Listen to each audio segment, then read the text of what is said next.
nosotros en diciembre que hubo un persaltum en la Comisión Interamericana de Derechos Humanos, decidimos meter ante la comisión dos peticiones, el caso de Vicky Hernández y el caso de Leonela. Hubo, ¿saben?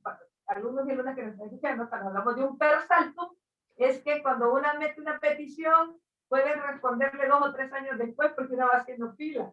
Pero eso decidieron que era tan importante la temática LGTBI en ese momento, que iban a permitir poner frente en las peticiones estas. Eso duraba para el 31 de diciembre. Nosotros metimos los casos el 22 de diciembre y el 28 de diciembre de 2012, y el de Vicky Hernández realmente sí fue de mucho interés para la Comisión Interamericana, y así es que logramos entrar. En el año 2015 es donde la Robert F. Kennedy junto a Catracia ya se une, y ya estamos en la parte de hacer informe de fondo del caso de Vicky, y empezamos a trabajar conjuntamente. Y es interesante porque toda la información que se daba y se buscaba de la prueba, de la evidencia, nosotros la teníamos en Honduras y la teníamos en nuestras organizaciones, porque eso es lo que hace Catracha, la incidencia a través de la evidencia, y no había nada que no tuviéramos. En el proceso también se fueron buscando la información de los números de expedientes y toda la investigación. Al final logramos llegar a corte, y esto es, quiero decirles que esto es interesante porque yo sé que cuando estemos hablando y van a conocer a las personas en esta primera etapa en la que estamos, con Marlene Guayar, Claudia y las dos compañeras de Catarse, las dos compañeras abogadas que llevaron el caso, en el otro periodo van a conocer a las dos abogadas de la Robert F. Kennedy, y a los dos peritos, que también otros dos peritos que trabajaron en el proceso. Pero yo quiero, esto es súper interesante, porque fuimos trabajando el caso, manteniendo el caso, limpiando el caso, haciendo, agotando el recurso interno, poniendo evidencia, guardando evidencia, haciendo todo con esa pasión de lo que hacen los observatorios. Por eso pensamos que los observatorios realmente son importantes, que hayan en varias organizaciones. Y Claudia Spellman, nosotros sabíamos cuando íbamos para esto es bien divertido, se lo voy a decir, cuando yo fui a mi primera audiencia en la Corte Interamericana, y yo miraba a las peritas y a los peritos hablando, yo hasta decía, wow, ¿y con nosotras quiénes van a estar? Cuando estábamos en el principio del 2012, 13, 14, era como que yo no tenía esa dimensión de lo que era llegar hasta la Corte como experiencia. De hecho, ninguna de nosotras tres lo teníamos como para llegar ahí. Y voy a contar dos cosas interesantes. Una, que Lupita Guadalupe, como le digo yo, en el año 2010 vino a Honduras y nos habló sobre el campo algodonero, a las mujeres feministas. Y cuando ella terminó de hablar en el 2010, dije, wow, nosotras ocupamos una de esas. Pero cuando fui a LASA, el año antepasado, del estudio latinoamericano, fuimos nos tocó también hablar con varias compañeras trans, que ahí estaba Marlene Guayar, estaba también Susi Choc, y dos compañeras, Cerón y todo lo demás, invitadas por Ciudad Portillo, que es una activista increíble de nosotras allá en Estados Unidos. Y cuando veo a Marlene, que está ahí, y digo, wow, nosotras también ocupamos a Marlene. Es decir, que la vida nos fue poniendo, de verdad, y las energías, o lo que ustedes quieran llamarles, a las personas idóneas.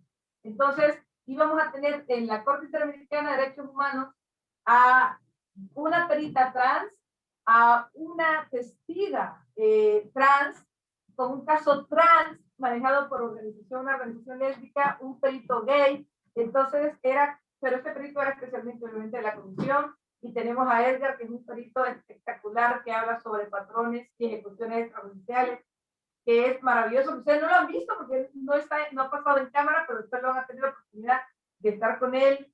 Y les digo, esto ha sido así como Vicky va a ser una justicia colectiva para las casi 400 personas que han asesinado en Honduras después de Vicky, también es una lucha colectiva y un paso colectivo, porque sí hemos estado allí muchísimas personas en este proceso para que, espero que nos vaya bien, que sea de verdad y logremos un aporte. Honduras es un país que cualquier cosa que ganemos es ganancia. Ustedes ya saben que hasta acaban de de volver a bloquear el matrimonio igualitario en la Constitución. Y al final todo aquí es súper discriminatorio. Así que lo que sea que saque la sentencia de ganancia para Honduras, para las personas LGTBI, y esperemos que en América Latina y el Caribe también sea ganancia para todos. Muchísimas gracias, Indira. Muchísimas gracias por este contexto que nos das. Efectivamente, será ganancia no solamente para Honduras, sino para América Latina, lo que se resulte de esta sentencia. Y bueno, pues ya está acá también otra de nuestras invitadas, Claudia Spellman. Ella es activista trans hondureña, es exdirectora y cofundadora del colectivo Color Rosa y compañera activista de Vicky Hernández. Actualmente se encuentra exiliada en Estados Unidos debido a las amenazas y persecución que sufrió en Honduras. Compareció ella como testiga en el caso Vicky Hernández contra Honduras. Claudia, bienvenida. Adelante, te escuchamos.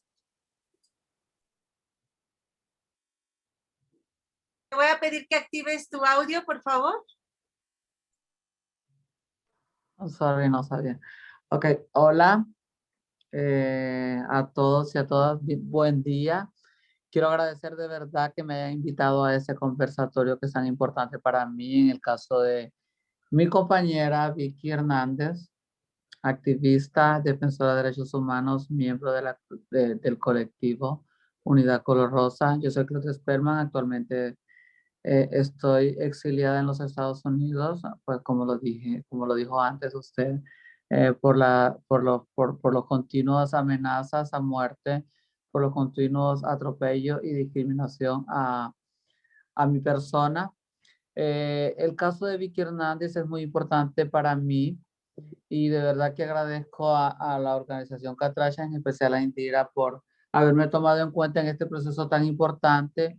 Yo quiero también como hacer una observación y un paréntesis en esto de que nosotros desde que nuestra compañera Vicky murió, también nosotras hicimos ese proceso de denuncia a nivel nacional en el país, pero no tuvimos ningún resultado, ¿verdad? Como los casos anteriores, que los casos no les daban importancia y no, los agresores no eran investigados, y en este caso que era tan evidente que fue en el marco del golpe de Estado, pues que sabíamos que era un caso extrajudicial, pues mucho menos que que iba a haber una investigación, ¿verdad?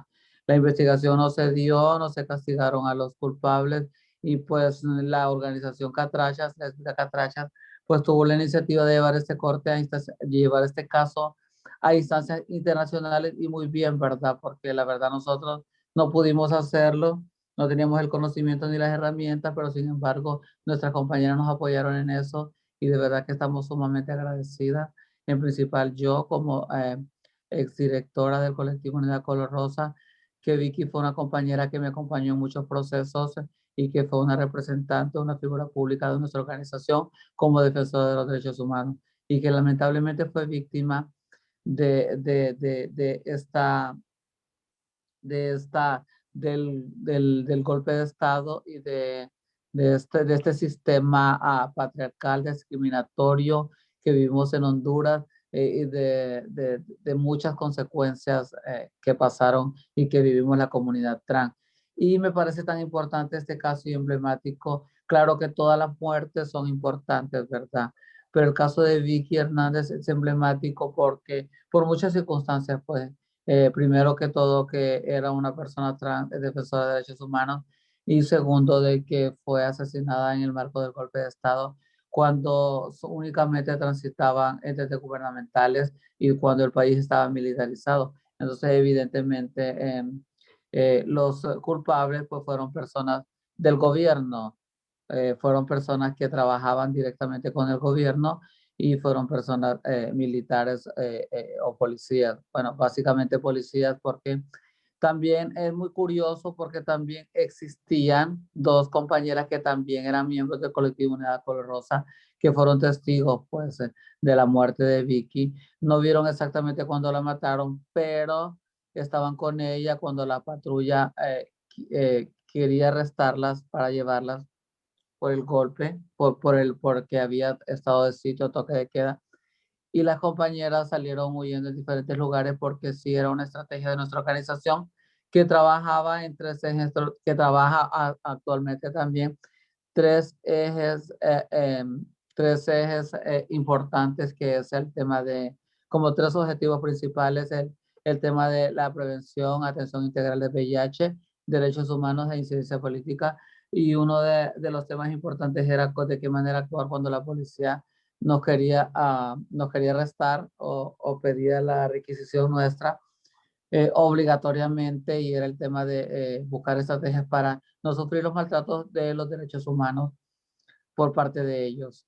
Y que pues, una de las estrategias era de que cuando una patrulla se bajaba a querer arrestarnos, era que todas teníamos que correr a diferentes lugares, no como una manera como escapar de la justicia, sino como una manera de proteger nuestros derechos humanos, porque no había un motivo. El trabajo sexual no era un motivo, no es penalizado en nuestro país. Entonces no era como un motivo para que la policía pudiera arrestarnos y cometer todos estos actos ilícitos, discriminatorios y de violación de derechos humanos durante ese proceso de requisición. Entonces cuando Vicky fue asesinada, dos personas la acompañaban esa noche. Michelle Torres, que fue asesinada un mes después del golpe de estado y de la muerte de Vicky, y Fergie Alicia, que ella fue asesinada un año después. Entonces esas dos personas fueron las testigos oculares. Pero es muy curioso que durante el velatorio de Vicky Hernández, el colectivo Unidad Color Rosa se encargó de eso, porque la familia de Vicky era de muy escasos recursos, vivía en condiciones precarias. Actualmente creo que también viven así, porque Vicky era un sustento para ellas, ¿verdad? Y para ellos.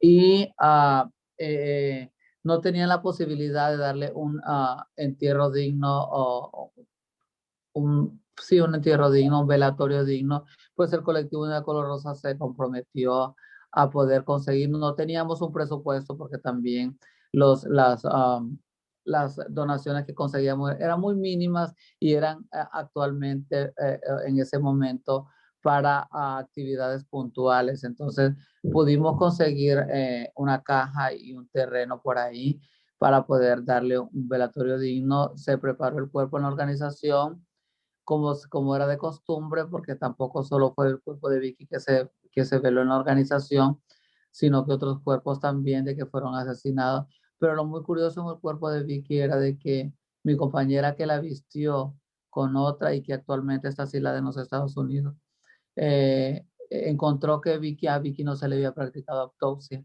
Y como lo dijo nuestra compañera Indira, es el tema de que Vicky era una compañera trans, trabajadora sexual viviendo con VIH. Entonces, vamos como juntando esta información, pero no podemos llegar más allá. Pues si la organización Catracha, junto con la organización Robert Kennedy, pues lograron llegar a estar ante la Corte Interamericana. Y de verdad que yo me siento muy agradecida, porque el colectivo siempre estuvo en el caso de Vicky. Siempre desde que Vicky murió, siempre estuvo bajo los pasos de esa investigación, no solo de ella, sino que de muchas, pero lamentablemente nunca teníamos esa respuesta de las fiscalías, y pues siempre los casos eran ignorados y eran engavetados, pues sí. Y tenemos muchas expectativas con este caso, pues, primer caso extrajudicial que va ante la Corte Interamericana de Derechos Humanos. Tenemos mucha fe en que vamos a ganar. Estamos diciendo la verdad y nada más que la verdad, y que yo creo que también que se debe sentar un precedente para mejorar la calidad de vida y para mejorar la protección de los derechos humanos de la comunidad trans en Honduras, que día a día son violentados, y que la comunidad trans merece el respeto a este cuerpo, a esta identidad y a este espíritu, pues, de lucha. Así es, muchísimas gracias, Claudia, por esta intervención, por tu participación también en el caso, en el juicio, y sin duda, pues, en algún momento pronto, más temprano que tarde, habrá justicia. Les invito a todas y a todos quienes están acá presentes en el conversatorio. Acuérdense, es un conversatorio, entonces pueden ir dejando sus dudas, comentarios, preguntas acá en el chat. Y después vamos a dejar ya el espacio, una vez que terminen las intervenciones de nuestras invitadas del día de hoy, para justamente conversar sobre el tema, retomar algunas de sus preguntas que nos dejen acá en el chat y que comencemos acá a platicar. Bueno, pues ahora invito a Marlene Guayar. Ella es psicóloga social, activista trans argentina. Ella es autora del libro Transvesti, una teoría lo suficientemente buena, coordinadora general de Futuro Transgénico y cofundadora de la Red Trans de Latinoamérica y el Caribe, Silvia Rivera. Ella compareció como perita en el caso Vicky Hernández contra Honduras. Adelante, Marlene. Muchísimas gracias también por aceptar esta invitación.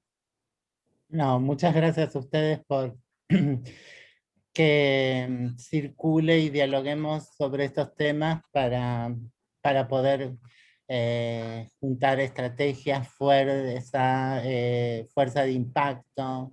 Es importante que estas cosas no queden en el olvido, sino que las recordemos y las retrabajemos permanentemente. Es un campo en el que estamos aprendiendo permanentemente porque es un campo que atañe al ejercicio social de los genocidios, ¿no? Y están como separados, invisibilizados,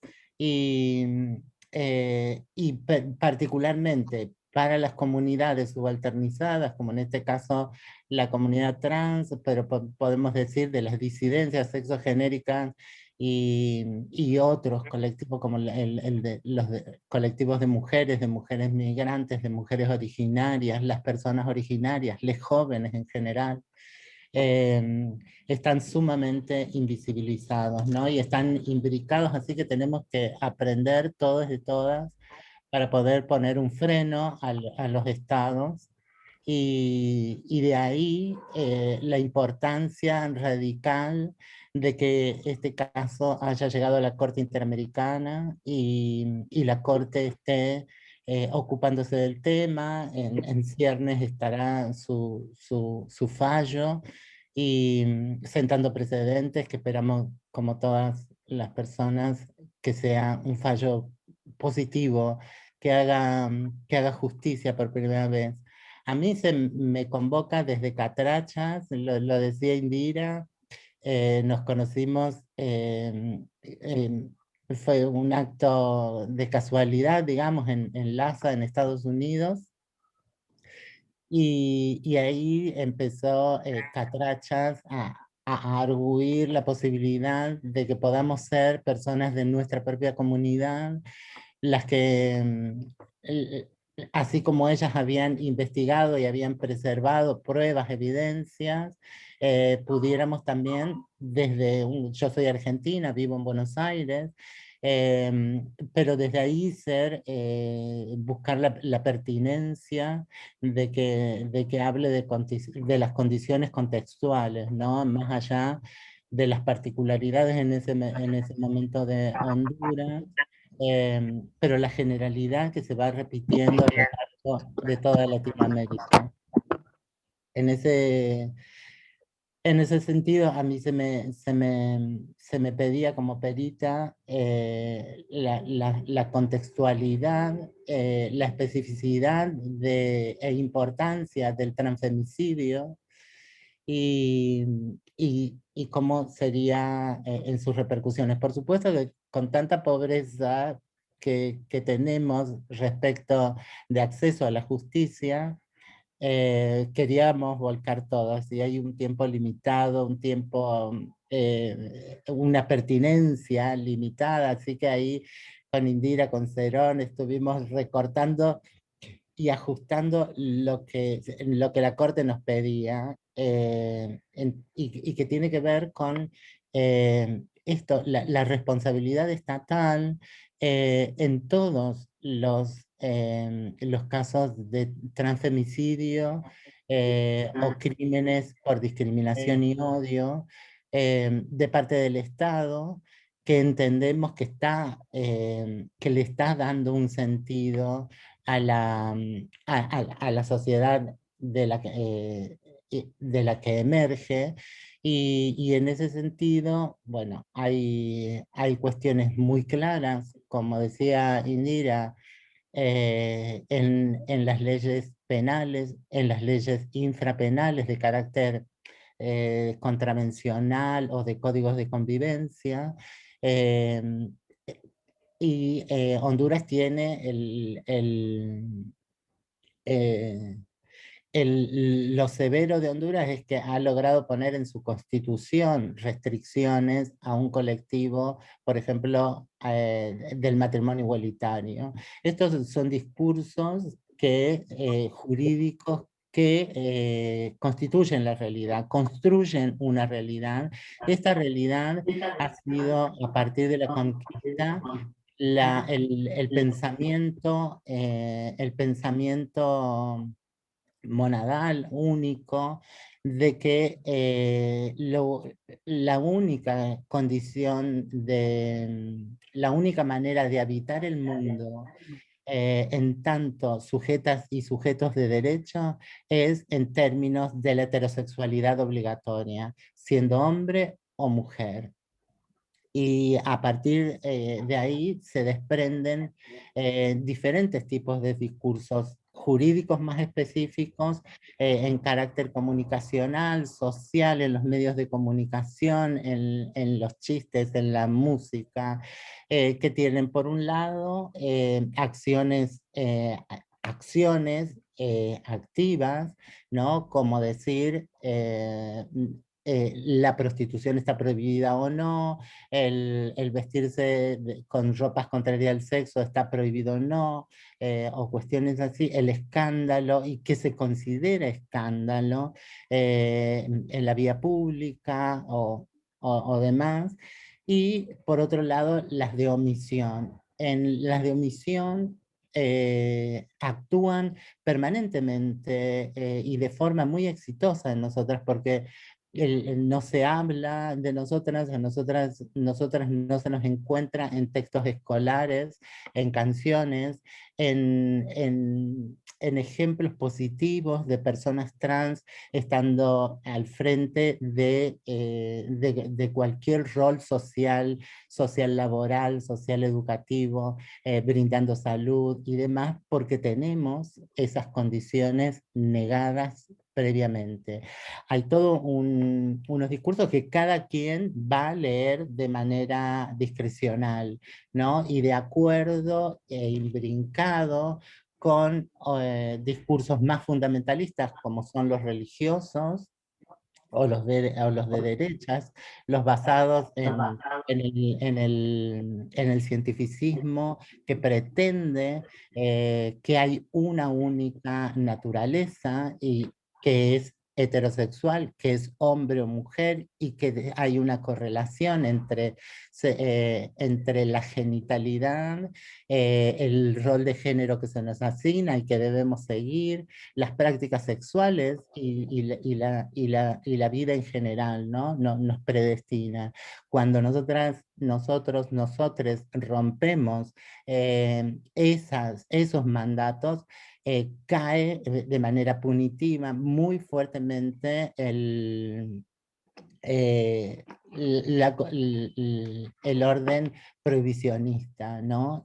Persecutorio, se nos empieza a marcar como grupos sociales problemáticos que en principio hemos sido marcados desde la conquista como demonizadas. Somos el pecado nefando en el principio, el pecado tan terrible que no debe nombrarse, nefando, no se puede decir. A lo largo de de la historia de nuestros estados, y sobre todo cuando se van a constituir los estados a lo largo de Latinoamérica, vamos a ver que los estados buscan una única identidad nacional, ¿no? Quiénes son los hondureños y hondureñas, quiénes son argentinos y argentinas, brasileros, brasileros, Y en esto hay grandes bancos de personas que quedan excluidas, entre ellas y principalmente a la demonización que se nos arguye desde el fundamentalismo religioso. Se van a imbricar para estos momentos los movimientos cientificistas que nos van a patologizar, y los movimientos criminalísticos que nos van a criminalizar, el pensamiento jurídico nos va a criminalizar. Esto se va enraizando de manera tal que llegan a transformar preceptos básicos para la humanidad, como que una mamá y un papá nos desconozcan, ¿no?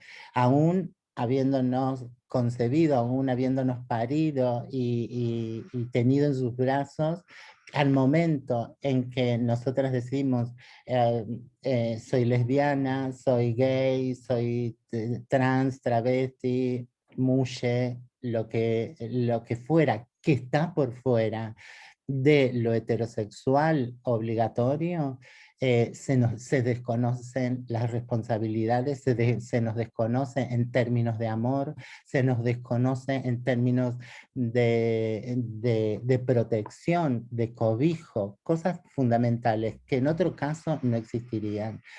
Todo eso va conformando una sociedad que nos estigmatiza de manera tal y de tantas maneras que va a hacer que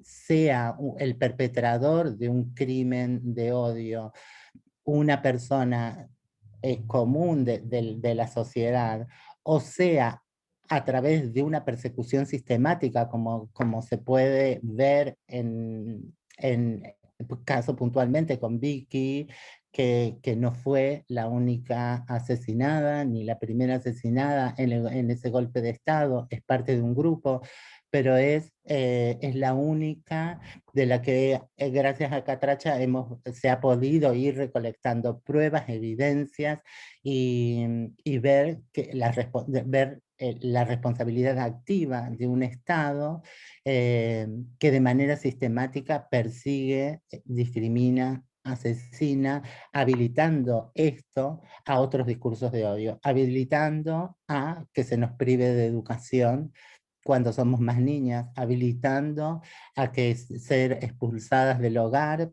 por nuestras familias, habilitando a que solo nos quede el ejercicio de la prostitución para sobrevivir y se nos niegue acceso a fuentes de trabajo. Y estos discursos sociales se van imbricando. Cada homilía de un párroco, de un obispo en la iglesia, puede causar simplemente rechazo, que la gente nos discrimine, nos rechaza, nos tenga miedo, o puede disparar que alguien se decida a hacer justicia por Dios y nos venga y nos mate. Habilita a que las fuerzas policiales hagan abuso de poder y crean que están llorando. También esto lo van a ocasionar los discursos periodísticos que nos ponen permanentemente en los casos sensacionalistas, en donde el trato del lenguaje con que se habla a nosotras tiende permanentemente a demonizarnos, a criminalizarnos y a patologizarnos, haciéndonos ver cada vez de manera más lejana, ¿no? Deshumanizándonos. Al deshumanizar, ese ejercicio de deshumanización es el que va a lograr que seamos pasibles de cualquier trato, maltrato, incluso de la afrenta personal, de eliminarnos de la faz de la tierra. Si las comunidades travestis, trans, maricas, lesbianas no hemos desaparecido del contexto latinoamericano, no se nos ha logrado exterminar a lo largo de tanta matanza permanente, es porque seguimos naciendo.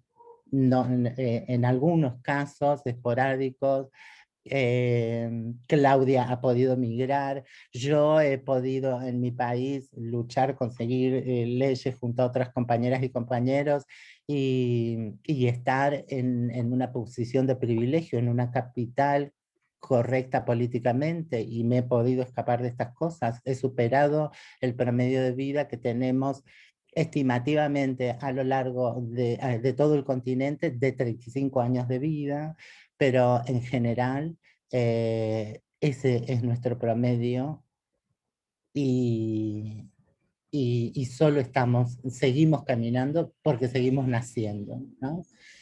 Eso sería como brevemente para no obturarles y general, no sé, que vamos a las preguntas, a ver qué les pasa. Sí, muchísimas gracias, Marlene. Muy interesante, muy completa toda esta visión que nos pones acá sobre la mesa. Bueno, antes de darle el uso de la voz a las abogadas, voy a leer, si les parece, Nadia y Astrid, algunas de las preguntas que nos han hecho y que están acá en el chat, porque justo ahorita en sus intervenciones pues vamos a poder intervenir y tal vez en sus intervenciones abordar parte de estas preguntas que nos están haciendo. Bueno, primero les presento a Nadia Mejía, ella es abogada feminista, parte del equipo jurídico de Catrachas, de la red lésbica Catrachas, donde desempeña su labor en la procuración de casos nacionales y ante el Sistema Interamericano de Derechos Humanos. Ella es especialista en análisis de riesgo y medidas de protección con enfoque en derechos humanos. Tiene un máster en Derecho Empresarial, actualmente maestrante en Derecho Constitucional por la Universidad de Valencia. Y bueno, Astrid Ramos, ella es abogada feminista. Vamos a silenciar. Ok, gracias.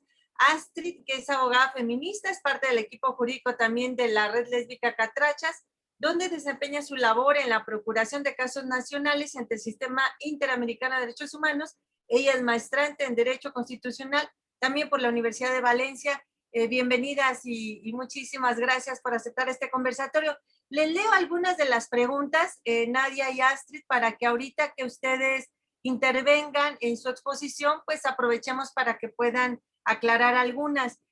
Preguntan primero por qué no se realizó la autopsia a Vicky. Preguntan también que las compañeras de Vicky, Michelle y Fergie no dieron alguna información de al menos los agentes policiales que vieron la noche del asesinato de Vicky. Pregunta también de Ana Paola, ¿qué tan trascendental es este caso al ser el primero que estudia la responsabilidad de un Estado en la muerte de una persona trans en la lucha de los derechos humanos de las mismas?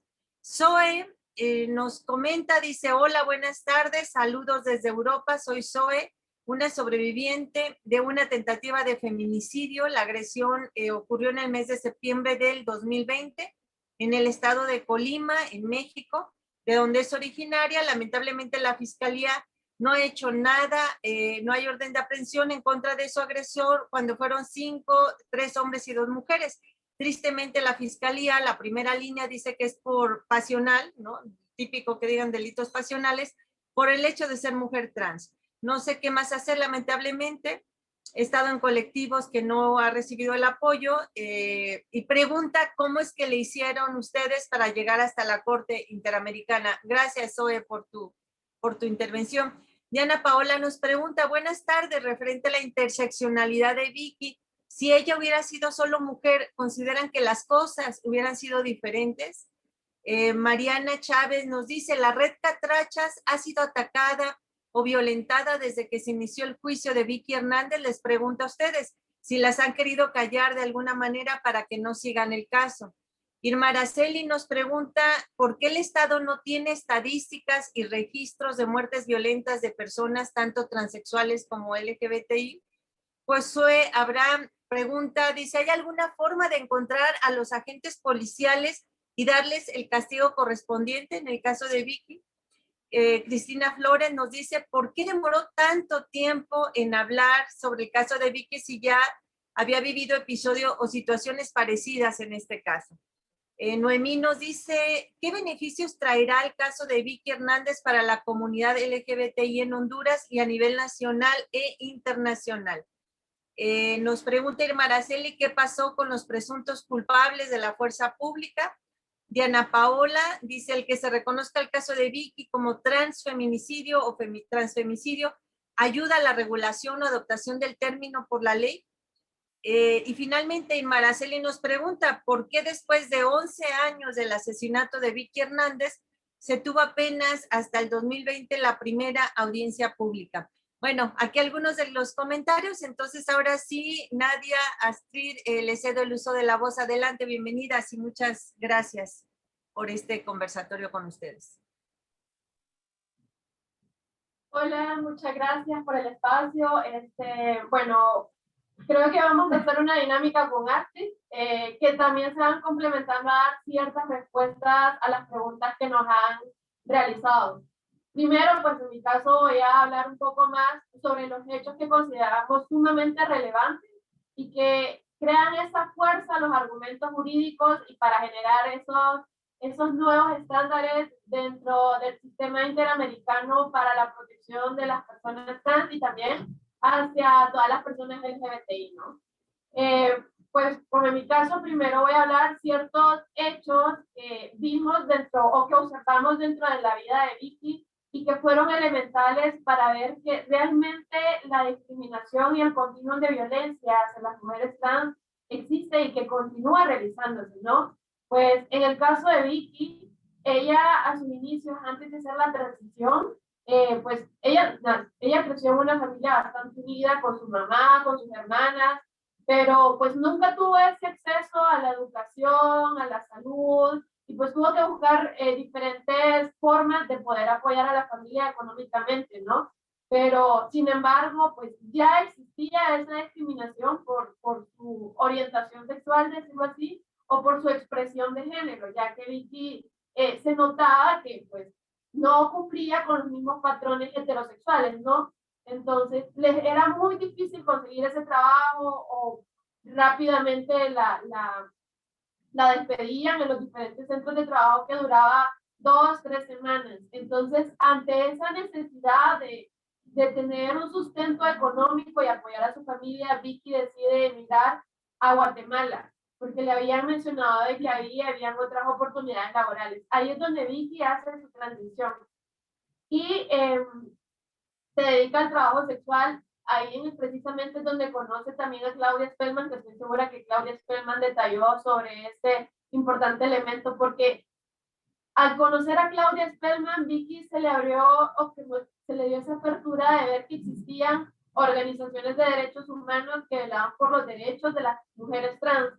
Cuando Vicky ya regresa a Honduras y trata otra vez de buscar otras oportunidades de trabajo, ve que sigue siendo discriminada en diferentes aspectos, en lo laboral, en lo de la salud, en lo de la educación, y pues decide continuar su trabajo sexual aquí en Honduras. Pero ya conociendo a Claudia Spellman, decide también involucrarse en lo que era el activismo, porque ella ya había vivido esa discriminación y esa violencia por ser una mujer trans, que no cumplía esos parámetros heterosexuales.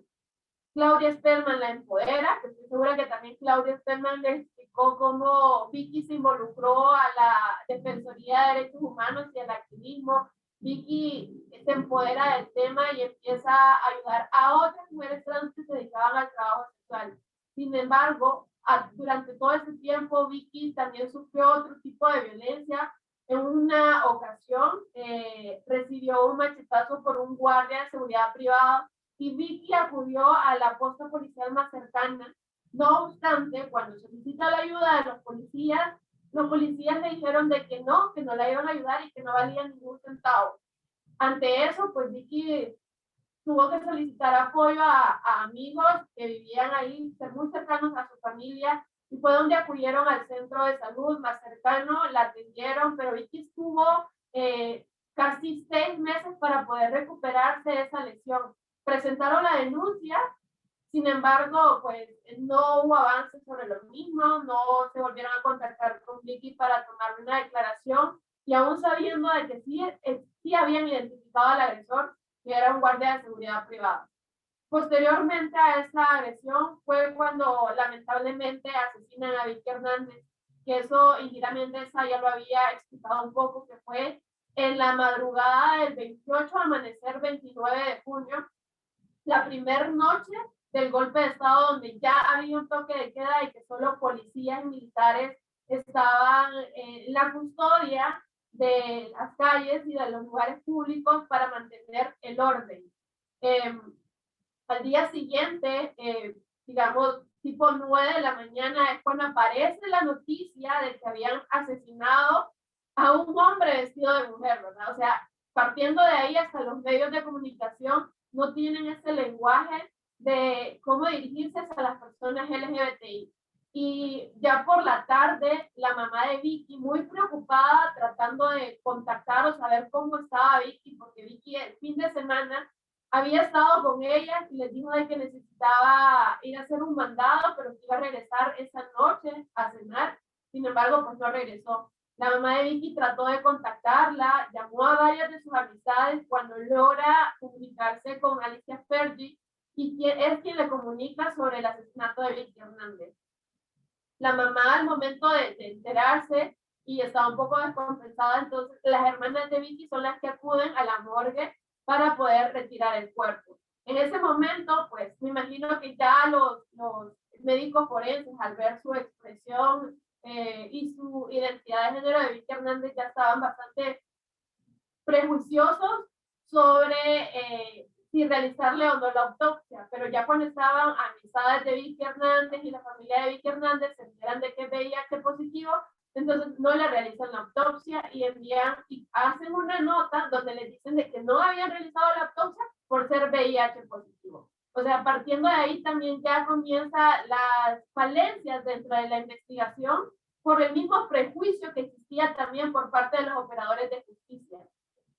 Posteriormente, le hacen el levantamiento el levantamiento del cuerpo, son diligencias más que todo de protocolo al momento en que asesinan a una persona.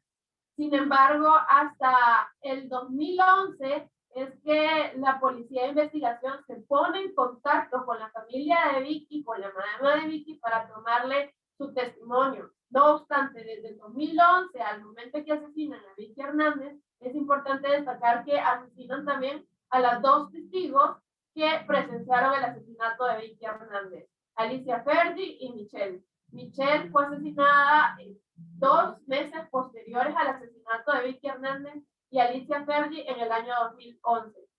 Al momento de que se tomó todos los antecedentes del asesinato de Vicky, sí hacía evidencia de que ellas dos eran testigos por el asesinato de Vicky.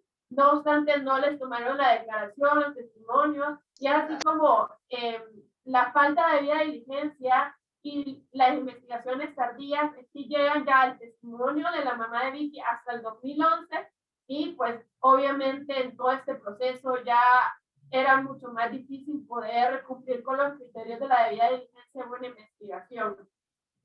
Hay algo muy importante que ustedes mencionaron, y es que creo que por aquí lo había leído. Bueno. Sí.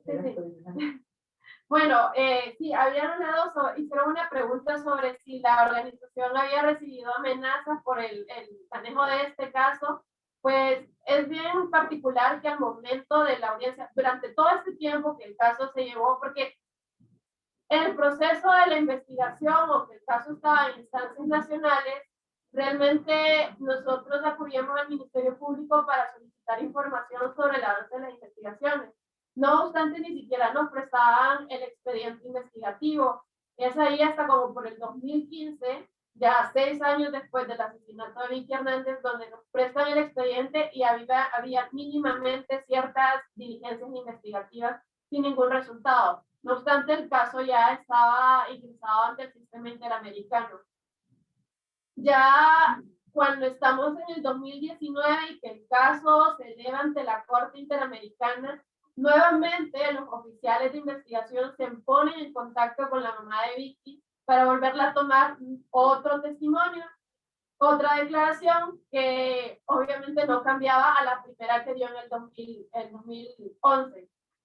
Cuando ya estamos durante la audiencia ante la Corte Interamericana y estaban en la presentación de los peritos y las peritas, es donde la mamá de Vicky Hernández recibe una llamada de un número desconocido. Obviamente ella estaba más concentrada en la audiencia, pero a ver, ante la insistencia de la llamada, ella decide contestar y resulta que se presentan de la siguiente forma, que era un agente de la DPI y que estaba queriendo comunicarse con la mamá de Vicky para poder hablar sobre ciertas irregularidades en las investigaciones del caso de Johnny Emerson, dirigiéndose a Vicky Hernández como su nombre legal. Al momento de esa llamada, la mamá de Vicky se altera, se pone nerviosa, porque tomando en consideración que estábamos dentro de la audiencia y lo importante que implicaba esta audiencia, porque estábamos comprobando ante la Corte Interamericana la responsabilidad del Estado de Honduras y esa responsabilidad directa por considerar de que con base a patrones, mi compañera Astrid va a explicar, es que se determina de que a Vicky Hernández la asesinan policías y militares. Al momento en que la mamá de Vicky recibe esa llamada, le da el teléfono a la coordinadora Indira Mendoza le dice que lo que están haciendo es incorrecto, que forma parte de hostigamiento y acoso, porque dentro de en que se lleva a cabo una audiencia ante la Corte Interamericana, los agentes del Estado ya no pueden tener comunicación con las víctimas ni con los representantes de las víctimas. En ese sentido, ese fue como uno de los primeros hechos que nosotros nos creamos una alerta de lo que estaba sucediendo. Ese mismo día, terminando la audiencia con la Corte Interamericana, una compañera de la organización que estaba en ese momento de logística para poder llevar a cabo lo de la audiencia, al estacionarse frente a las instalaciones de la organización, se baja del carro y un sujeto empieza a proferir insultos contra la compañera y también le dice: catrachas, ustedes ya hicieron el pronunciamiento internacional y es que acaso tu Dios va a venirme a decir lo que tengo que hacer, algo así. Y entonces eso fue otro hecho que nos pareció sumamente interesante que ocurrió durante este contexto de la audiencia pública ante la Corte Interamericana. No podríamos obviar que esos hechos podrían considerarse como incidentes de seguridad contra la organización y sobre todo para mantener la seguridad de la familia de Vicky Hernández. Por eso al día siguiente, en la segunda jornada de la audiencia, decidimos comunicárselo a la Corte Interamericana y es ahí donde la Corte otorga medidas provisionales a favor de la organización y también a favor de la familia de Vicky Hernández. Actualmente, pues, gozamos de medidas de protección que en particular se supone que el Estado debería asumir esas medidas de protección, pero nosotras, como ya estábamos preparadas al contexto del que se podría presentar, producto de la audiencia y pues también la experiencia de otros casos que hemos representado a lo largo de los años, hemos asumido nuestros propios protocolos y medidas de seguridad. No sé si mi compañera Astrid ya puede hacer un poco más sobre la línea argumentativa en base a los hechos que acontecieron dentro del asesinato de Vicky Hernández. Bueno, mi nombre es Astrid. Como podrán darse cuenta, el caso de Vicky es el primero en muchos aspectos, ¿no? Es el primer caso de violencia letal contra una mujer trans, pero que además tiene una simbología específicamente importante, porque se da en el marco de un golpe de Estado y además nosotras estamos luchando porque se reconozca la responsabilidad directa del Estado de Honduras. Y cuando hablo del primer caso, me refiero al primer caso que llega al sistema interamericano, ¿no? Específicamente la Corte. Y precisamente ese punto, ¿no? De que se trataba específicamente de una ejecución extrajudicial, era el argumento más fuerte que nosotros teníamos. En primer lugar, porque reconocía el contexto que sufren muchas mujeres trans en Latinoamérica, que son asesinadas en manos de agentes estatales. Y en segundo lugar, porque era precisamente la evidencia que ocupábamos para que se reconociera que el gobierno de facto del 2009 no solamente era de facto, sino que también asesino. Y en el caso de la comunidad LGBT, sí se llevó a cabo, a partir de los patrones que nosotros logramos reconocer, una especie de limpieza social, ¿no?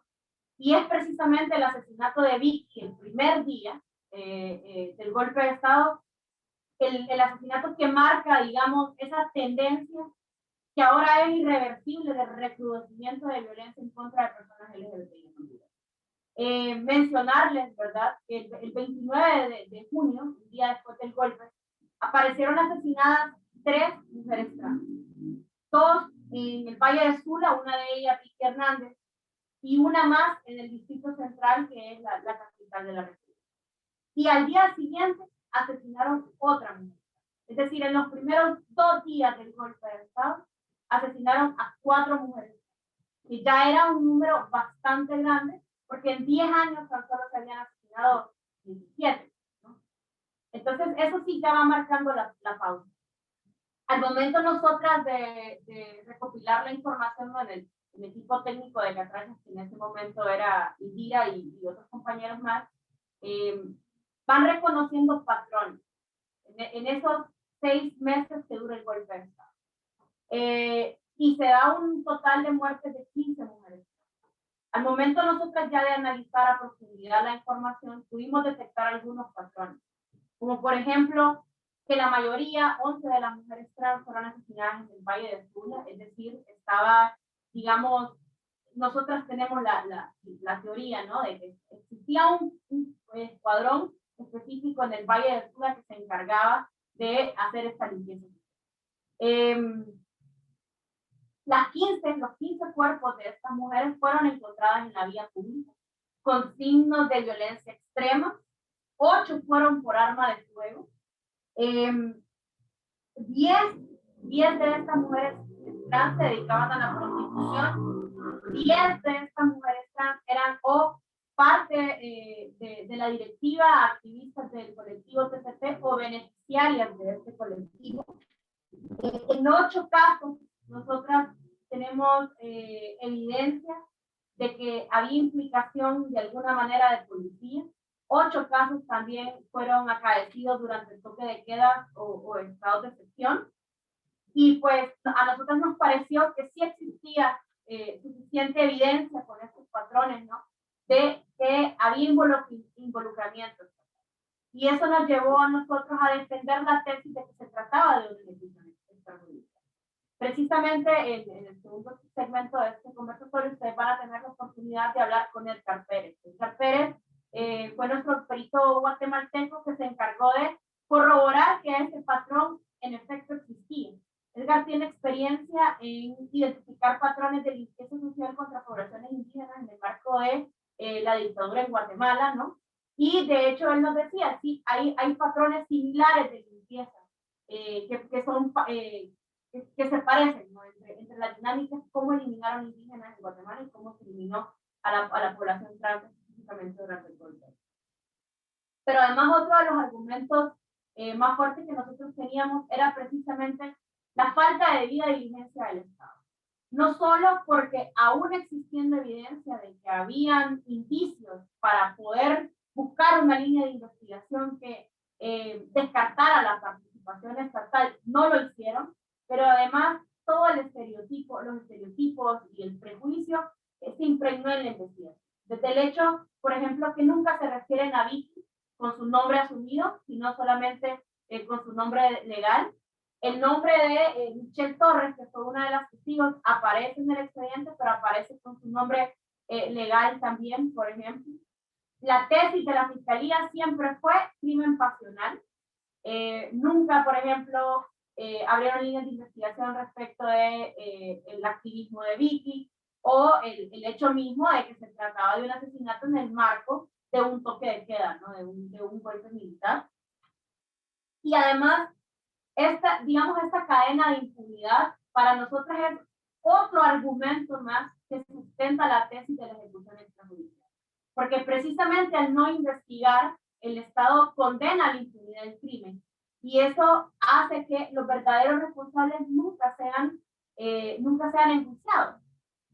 Una de las preguntas era ¿por qué se desarrolla hasta el año pasado una audiencia? Bueno, precisamente porque en la etapa interna, que es aquí en Honduras, nunca pasó de un simple expediente de investigación administrativo en el Ministerio Público. El caso nunca fue judicializado. ¿Qué podemos hacer para que los agentes sean responsabilizados? pues en realidad ahora va a ser demasiado difícil saber qué agentes estaban encargados o si había o el involucramiento directo de qué agentes. Precisamente por eso, una de nuestras pretensiones es que se investigue la cadena de mando, porque creemos que sí la responsabilidad individual de quien ejecutó el crimen es importante investigar, pero también quién dio las órdenes de esa limpieza, con la eficiencia de qué agentes estatales se dieron estos patrones de muerte. Entonces creemos que eso también es relevante y tiene una simbología política, ¿no? Estamos pidiendo también la derogación del decreto de amnistía, porque precisamente ese fue el blindaje. El gobierno de facto sabía lo que estaba cometiendo y se blindó a sí mismo, se blindó de no ser judicializados a través de este decreto de amnistía. Bueno, preguntaron también sobre el dictamen de autopsia. Nunca apareció el dictamen de autopsia, ¿verdad? Ni siquiera en las copias remitidas por el Estado a la Comisión Interamericana o a la Corte Interamericana. Como ya saben, pues no se hizo en base a prejuicio, en primer lugar, por suponer que ella era VIH, por ser una mujer trans, y en segundo lugar, porque como era una mujer trans y que para el Estado no era importante, ni siquiera algo tan importante en una investigación como la autopsia, no, o sea, no les importó agregarlo al expediente, ¿no? Además, bueno, también alegamos, hay un argumento legal muy importante que para nosotros también es simbólico, y es el hecho que nosotros estamos alegando la violación a la Convención de Belén do Pará. Y esto tiene un significado trascendente porque queremos que se amplíe, queremos que la Corte desarrolle una línea jurisprudencial donde se proteja a través de la Convención de Belén do Pará a todas las mujeres. Y eso incluye a las mujeres bisexuales, lesbianas, pero también a las mujeres trans. Y creemos que esa línea argumentativa es muy novedosa. Realmente, si ese argumento se desarrolla de la manera como creemos que va a ser una puerta muy importante para el reconocimiento, no solo social, pero legal también de las mujeres trans como mujeres. Preguntaron además, bueno, y también sobre transfemicidio. Precisamente por el reconocimiento de estos patrones, en el momento que nosotros estábamos redactando el escrito de argumentos, de solicitudes de argumentos y pruebas, nos vimos en la necesidad de conceptualizar el transfemicidio, porque como ya les contó Indira, no, nosotras pues nos añadimos a este viaje ya prácticamente en la última etapa. Pero desde que se redactó la tesis inicial, Indira puso la palabra transfemicidio, ¿no? Y la lógica acertada, pero muy simplista en ese momento, era decir, bueno, es un femicidio, es una mujer trans, entonces es un transfemicidio. Pero el término se pegó, y ya luego en el informe de fondo, que es el informe que, como ustedes saben, emite la Comisión Interamericana, donde hace las recomendaciones al Estado y luego si el Estado no las cumple, pasa a la Corte. En ese informe tan importante, la Comisión recogió el término, pero no lo definió. Entonces ya el momento que el caso pasa a la Corte, nosotros decimos, bueno, pero es que no le podemos dejar nosotros la tarea a la Corte de definir el término que nosotras creamos, pues desde un inicio. Y a partir de todos estos patrones, ¿no? El equipo de Indira, pero además de mi compañero Nail Cerón, que también es un hombre trans y se encarga, por ejemplo, de identificación de patrones, recopilaron un término y se lo voy a leer tal cual como lo escribimos en el examen. Definimos el transfemicidio como la muerte violenta de mujeres trans motivado por el prejuicio, el desprecio y la discriminación del género y la identidad asumida de la víctima, siendo la materialización de una violencia sistemática reproducida en la exclusión social. Entonces, y acuñamos ese término, ¿no? Y nosotros nos fuimos como abogadas más allá. Sabíamos que era riesgoso, por ejemplo, que un término nacido desde la observación social, digamos, empírica de un observatorio de sociedad civil, cómo lo trasladábamos al mundo jurídico. Y sabíamos que era riesgoso, digamos, solicitarle a la Corte la tipificación de un delito específico de transfemicidio. pero lo hicimos, y lo hicimos porque creemos que es necesario para reconocer estas violencias nombrarlas, ¿no? Nombrarlas y que estén estipuladas también en el plano de lo legal, de lo jurídico. Nosotras en nuestro Código Penal tenemos, digamos, agravantes genéricos que tratan sobre orientación sexual y identidad de género, ¿no? Cuando los crímenes están motivados por estas razones. Pero en los más de 377 casos que tenemos registrados, y de las empíricas sentencias, que si no mal recuerdo son como 32, en ninguna de esas sentencias condenatorias se toma en cuenta esta agravante, aunque esté estipulado. Entonces creíamos que era necesario que se nombrara desde lo legal también un término, ¿no? Porque a partir del reconocimiento de estas violencias se puede instar al Estado a que las investigue. Entre las medidas de reparación solicitamos también protocolos específicos de investigación en crímenes basados en prejuicios por orientación sexual, identidad o expresión de género. También solicitamos la creación de un centro de asistencia a mujeres trans en San Pedro Sula, ¿no? Que lleve obviamente el nombre de Vicky Hernández. Pero además nosotros vimos en Vicky, digamos, la oportunidad de hacer todo lo que no hemos logrado hacer por otras vías en este país. Y me imagino yo que también es la situación de algunos estados de México y la situación en la mayoría de los países. Vimos en Vicky la oportunidad de que la Corte desarrollara esta vez muy enfáticamente el tema de la discriminación basada en la orientación sexual, identidad y expresión.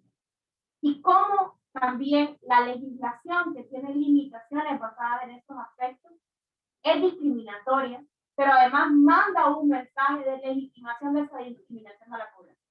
Entonces, nos fuimos más allá y le solicitamos a la Corte eliminar todas las barreras legales en los normativos hondureños basadas en orientación sexual, identidad o expresión. Y nos fuimos más allá, y alguna gente piensa que fue demasiado utópico, ¿no? Pero bueno, si logramos algo de eso, va a ser ganar. Solicitamos el reconocimiento de la identidad de género en los documentos públicos y el cambio de nombre basado en identidad de género, obviamente.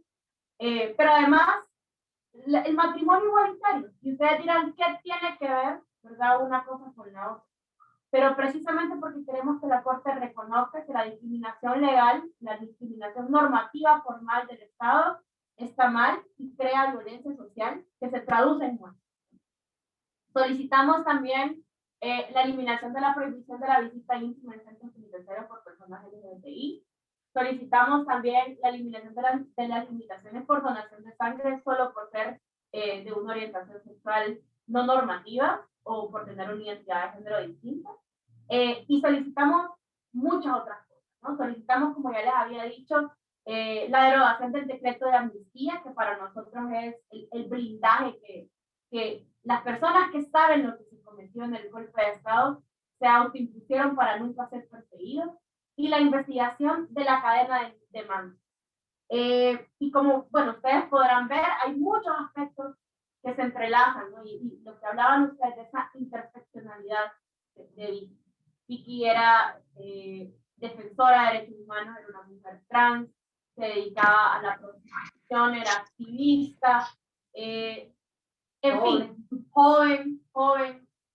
Y eso cala, y quiero retomar las palabras de Marlene, ¿no? Como ella realmente es una de las pocas que sobrepasan la edad de vida de mujeres trans en la región. Cuando nos sentamos a investigar este patrón de limpieza social en el marco del golpe de Estado, realmente sí nos afectó, porque obviamente nosotras trabajamos en base de evidencia, ¿no? Y recopilábamos los documentos de identificación donde obviamente sale el año cuando nace la persona. Y de verdad que la mayor de esas mujeres trans asesinadas durante el golpe de Estado tendría 33 años. Las demás andaban de 25 a 30. Y eso fue, o sea, esa era la media. Realmente eliminaron a casi toda una generación de mujeres trans en San Pedro Sula. Y creemos que es importante que la Corte reconozca también eso. No sé si se me escapa otra pregunta, no sé, Indira, si quieres. No, hay alguien que preguntó que por qué no llevamos tanto tiempo. Acuérdense que primero que hay que agotar el recurso interno nacional y luego hacer la petición y luego esperar y un montón. O sea, realmente ir al sistema interamericano siempre es como 10 años a 12, 15 años. De hecho, nosotros nos fue bien con 11. Y realmente pero hay que mantenerse, estar, porque una no puede soltar el objetivo que es de buscar una sentencia en la Corte Interamericana de Derechos Humanos es poderoso, porque hay que tener mucha evidencia, mucho trabajo, trabajo en equipo y gente que también le entienda el sistema interamericano de derechos humanos, o sea, no solo desde el activismo, pero si el activismo es la base, tiene que ser basado en la evidencia, y eso para nosotros es lo más importante. Y por eso fue tan importante que Marlene Guayar estuviera ahí, para hablar lo que es ser una mujer trans en América Latina, y que Claudia estuviera ahí, pero que es ser una coordinadora en un país y en una ciudad donde era un exterminio. Entonces fue súper importante esta participación y ese apoyo de ellas dos. Y creo nosotros estamos ahorita a la espera de la sentencia, que puede ser hoy, mañana, pasado, o sea, ya está en este momento, nosotros estamos en espera. Y como les dije al principio, no importa lo que ganemos, todo es ganancia. Y hay que celebrar y trabajar después para que el Estado cumpla. Así que no sé si tienen más preguntas, Guadalupe. Sí, así es, hay más preguntas. Algunas de estas preguntas que han realizado ya ustedes ya las contestaron. Muchísimas gracias además por este empeño y por llevar este caso a la comisión, a la corte. No se jaren pues en esta ambición que ustedes pusieron desde el principio de lograr justicia para Vicky y para todas. Tenemos aquí algunas preguntas. Nos dice Noemí, ¿por qué en el acta de defunción aparece el nombre de un hombre y no el de Vicky? ¿Esto es por prejuicio o la ley así lo marca? Si es así, ¿se modificará o habrá cambios? Esa es una pregunta. Nos dice también Monín Carrizo, dice, el caso de Vicky Hernández es un caso de ejercicio de ciudadanía y democracia, de memoria colectiva y lucha histórica contra las desigualdades, las invisibilizaciones de las otredades y contra los asesinatos de odio impunes hacia la comunidad trans. Es un precedente de importancia política y contracultural para Honduras, pero también para Latinoamérica y el mundo, como también para Paraguay, donde una de las sociedades más conservadoras del sur y con impunidades vigentes en asesinatos de compañeras trans. Y bueno, nos dice, nos pone acá algunos hashtags de Vicky vive, la lucha sigue, y como manifestaba siempre la querida poderosa Lohana Berkins, en un mundo de gusanos capitalistas hay que tener coraje para ser mariposa. Saludos y fuerza desde Paraguay. Nos dice Kitsia Yunuen, respecto a las ideologías que propician los hechos, pueden de alguna forma ser erradicadas o controladas por la resolución del caso de Vicky. Nos preguntan también si saben si los responsables de la muerte de Vicky son los mismos responsables de la muerte de las compañeras que estaban con ella la noche del homicidio. Nos preguntan también por qué es tan importante especificar los tipos de delitos penales como lo es el transfemicidio, transfeminicidio. Dicen también Cristina Flores respecto a las redes sociales, siendo un medio de comunicación masivo o es algo que usamos la mayoría de nosotros actualmente, ¿cómo creen que han ayudado o impactado de alguna manera en alzar la voz ante situaciones como estas donde existen violaciones a los derechos humanos? Nos escribe también Ángela Hernández Barajas, nos dice, hola, soy Ángela y al ser miembro de la comunidad LGBTI+, he sentido también que mis derechos han sido violentados en alguna ocasión. Mi duda es saber si a partir de esta resolución, de este caso, se generará alguna reforma de leyes internacionales internas de cada país en América Latina para proteger a los miembros de esta comunidad, en especial a las personas trans. Si se buscará de alguna forma brindarle el reconocimiento por la ley a su identidad, ¿qué consecuencias traerá para sus agresores y para el Estado de Honduras? Bueno, aquí algunas, si quieren, con estas preguntas, que algunas les digo ya han contestado ustedes, pero otras más si quieren abundar un poquito. Adelante, compañeros. Okay. Para ser súper concisa, nada se investigó, las 15 mujeres trans asesinadas, todas en total impunidad, así que esa es otra parte del patrón. Así que no se sabe quién asesinó a quién durante el golpe de Estado en la zona del Valle de Sula. Los medios de comunicación y las redes han sido súper maravillosas en este proceso, por lo menos para nosotras, para visibilizar el caso de justicia para Vicky. Han sido un gran apoyo y un gran aporte. Y sí, eso vamos a hablar del bloque de constitucionalidad. Es ahí donde viene el aporte de esta sentencia para los otros países, no solo para Honduras, pero el Dios de Italia. Bueno, como sabemos, el efecto de las sentencias de la Corte Interamericana es vinculante en la mayoría de nuestros países, ¿no? Entonces, hablaban también, y lo quiero vincular con cómo cambiaría las ideologías que motivaron, digamos, el asesinato de las mujeres. Pues sí, es un cambio, ¿no? Es una sentencia que los estados tienen la obligación de cumplir. O sea, no solo el estado de Honduras, sino que todos los estados de la región, por ser parte de la jurisprudencia de la Corte Interamericana de Derechos Humanos.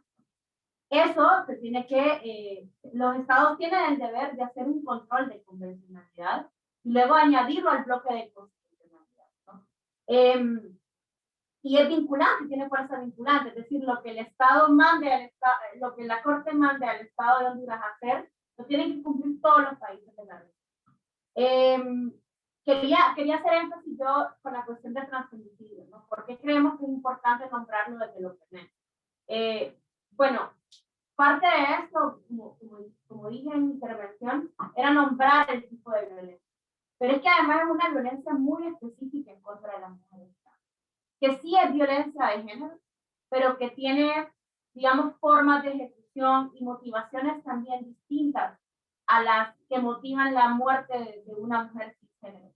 Y yo no sé si Marlene quisiera profundizar en esto, porque precisamente el peritaje de Marlene habla sobre cómo es un tipo de violencia específica, con características específicas y con circunstancias que rodean estas muertes, con, digamos, cuestiones muy específicas por ser la víctima de una mujer trans.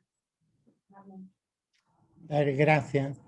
En principio tenemos que observar que esto estamos hablando en términos de estructura social, ¿no? La sociedad se encuentra estructurada de una manera a través de estos discursos religiosos, jurídicos, sociales y demás. Y en donde la prerrogativa de ser hombre es el de estar como sujeto único de todos los derechos. Y a partir de ahí las subjetividades son todas devaluadas alrededor de lo hombre. Y entonces podemos observar que los femicidios no persiguen en sí la eliminación de todas las mujeres. Lo que se quiere, la pedagogía que se quiere realizar con cada femicidio es, son sujetas devaluadas, nos tienen que obedecer. Entonces, esto adiestra a todas las otras en el horror de que si yo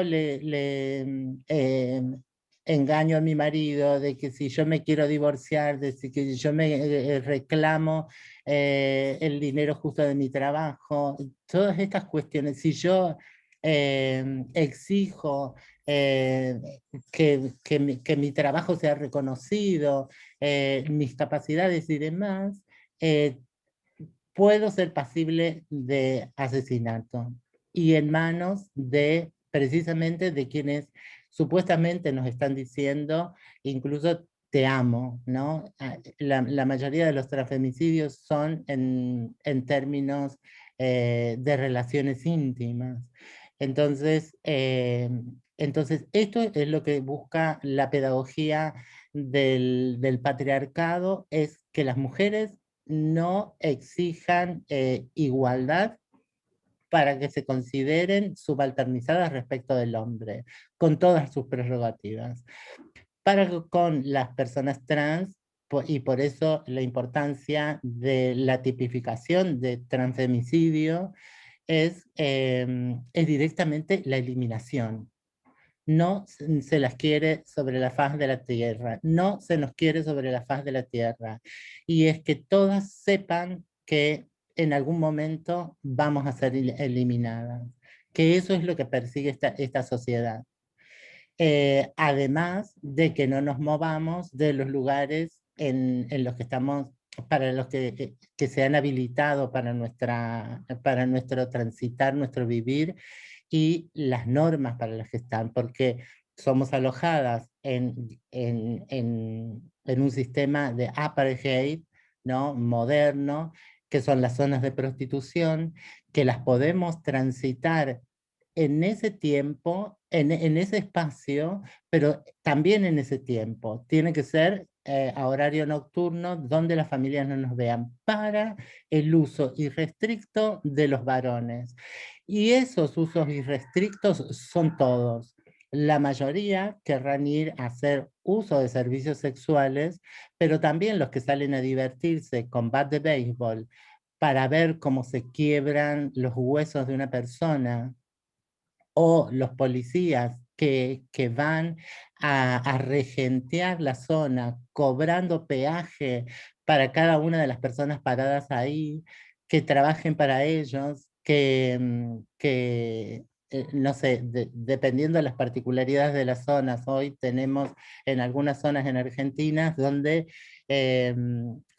no es tan redituable el trabajo sexual como el menudeo de drogas. Entonces se les exige que sean vendedoras de drogas y de eso rescatan el beneficio la policía que maneja. Y la que no se aviene a estos términos, se le crean causas penales que en gran número terminan en muerte porque durante los procesos de encarcelación son llevadas a situaciones de indignidad tal que le causan la muerte, comenzando con la negación de la medicación que previamente están tomando, ¿no? Las condiciones infrahumanas, falta de alimentación y un montón de cuestiones que esto lo podemos ver desde Estados Unidos. Digo, hay muchas cosas en las que estamos imbricadas. La cuestión de ser migrante en Estados Unidos tiene que ver con esto, las hieleras y demás, pero hay una sistematicidad específica para las personas trans en situación de prostitución, sobre todo latinoamericanas y afrodescendientes. Esa es la importancia de tipificar, es visibilizarlo, porque por su especificidad empecemos a poder después decir, esto se imbrica con la responsabilidad de la policía en no dar cuenta de esos casos de violencia en los términos que deberían ser analizados. Y por tanto, en los juzgados y en el sistema jurídico, que como hecho sumario no abren investigación, descalifican a las personas, descalifican a las víctimas para dar sus testimonios, descalifican las palabras de las personas, y estos son violencias violencias específicas, así como hay violencia física, psíquica, psicológica, económica, social, cultural, es violencia hermenéutica y violencia epistémica, que digan que no podemos hablar de nosotras mismas y de cómo interpretamos nuestra propia subjetividad, y la violencia epistémica, no podemos dar ni siquiera testimonio, no somos creíbles de ser testimoniantes, para casos propios o para casos ajenos. Más o menos está respondiendo, porque podemos seguir, pero... Muchísimas gracias, Marlene. Muchas gracias. Muchas gracias. Nos está pidiendo también la palabra, perdón, a ver. Claudia. Claudia, acá está, sí, perdón, Claudia. Gracias, Marlene, y le damos la palabra a Claudia. Gracias, Claudia. Bueno, estamos trabajando desde aquí, desde Estados Unidos, desde Honduras, Washington, New York y Tegucigalpa, San Pedro Sula, el tema de que ya va a salir la resolución, ¿verdad? Entonces estamos como preparándonos para esa resolución. Estamos muy ansiosas, sentimientos encontrados porque la muerte de Vicky, aparte que era nuestra amiga, era una compañera que nos ayudaba a defender los derechos humanos de la comunidad trans y LGTBI en general, ¿verdad? Me llama mucho la atención el tema de unas preguntas que usted hizo, bueno, que alguna compañera lo hizo por medio del chat, pero que usted lo mencionó, y es el vínculo que podría existir entre el asesinato de Vicky y el asesinato de Michelle y de Fergie. Y pues en el transcurso de ser director de organización de personas transexuales, pues también es un proceso de aprendizaje y como de análisis de todas las situaciones de violencia de la comunidad trans, basado en las experiencias que las chicas llegan y contaban en la organización y en los talleres que compartían. Y pues los mayores agresores siempre han sido la policía. Entonces, por eso nosotras sí podríamos decir que hay un vínculo, pero no podemos garantizarlo, ¿verdad? Porque no tenemos esa certeza y decir que vimos y que fuimos testigos de que la policía las mató a ellas también. Sí tenemos más claridad que la policía mató a Vicky porque las compañeras lo dijeron. Pues en el tema de la vinculación, siempre la policía es la que está en las calles, siempre ejerciendo presión, violentando los derechos, extorsionando económicamente no solamente a la comunidad trans, sino también a los clientes, porque el machismo y el sistema patriarcado hace que estas personas que tengan estas experiencias con las personas trans o con mujeres trans, los ponga a ellos en un tema de desventaja, ¿verdad? Y en un tema de vergüenza, y la policía se aprovecha de eso para poder despojar a ellos de sus cosas de valor, porque la policía es muy interesada, muy extorsionadora. Para ellos es un negocio el trabajo sexual también. Yo creo que del 100% de las ganancias de las personas que hacemos o que hacen el trabajo sexual, yo creo que la policía en Honduras básicamente se queda con más de la mitad de todo eso, ¿verdad? Porque despojan a las chicas, aparte que las maltratan, también abusan del cliente también, pues, porque los amenazan con llamar a los medios de comunicación y sacarlos ante los medios de comunicación con que están haciendo uso de los servicios de las trabajadoras sexuales, transexuales, y que el hecho de meterse con una persona trans, donde la policía y la sociedad nos cataloga como hombres, entonces los hace a ellos parecer gay. Realmente que es indignante, lo puedo decir. Yo soy trabajadora sexual desde los 17 años en mi país, Honduras. Antes de ser mayor de edad, fui empujada por eso, no como una opción, no como una opción, sino como una imposición, porque no tenía alternativas de trabajo, ¿verdad? Por empezar un proceso de transición de mis 15 años, mi manera de actuar de una manera diferente o común a un hombre, eso me quitaba las oportunidades y me hizo renunciar a muchos derechos, porque también estamos hablando de los 90, pues el sistema de salud, era definitivamente, todavía es discriminatorio, pero antes era peor. Antes ni siquiera no querían checar. Y el sistema judicial y el sistema de justicia era increíblemente violento. Era, se puede decir, sobrepasada, con la diferencia de que los asesinatos incrementaron. O sea, antes existía el maltrato más público, pero ahora no, ahora es diferente. Como la policía tiene miedo, como las organizaciones existimos, la policía lo que hace es más bien tratar de acelerar el exterminio de esta comunidad trans. Pero como lo dijo mi compañera Marlene, pues no, si no se logra el exterminio es porque el tema de que siguen las generaciones, siguen naciendo y siguen haciendo más personas, porque no somos un invento, como las personas dicen, o no es un hábito o un mal hábito que tenemos de que nacemos desde un cuerpo biológico, de un sexo opuesto al género, y que queremos cambiar todo eso. No es un hábito, realmente nacemos así, somos así, y no somos un invento de la ciencia o un capricho nuestro.